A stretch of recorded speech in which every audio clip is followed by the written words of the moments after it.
Hello. आप 5 बजे तक आ सकते हैं? आज? जी आज। कल? कल होगा क्या? हेलो। ये सर हो सकता है, मगर आपका टाइम 5 बजे तक है ना, इसीलिए मैं बोली। 5 बजे? आज आज 5 बजे कौन जो मुझे कौन आई उड़ी जाए। जी हेलो। सर। कौन आई? मुझे ओडिया बुझी पार्सन कि टिके? नहीं सर, आप कौन सी लैंग्वेज में बोल रहे हैं, मुझे समझ में नहीं आ रहा है। मुझे जो कौन माल आई जी? मुझे कौन आया, मैंने कौन आया है?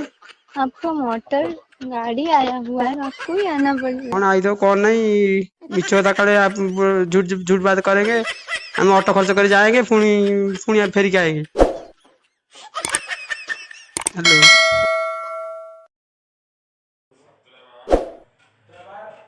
तुम गाँव के हिंदी कहला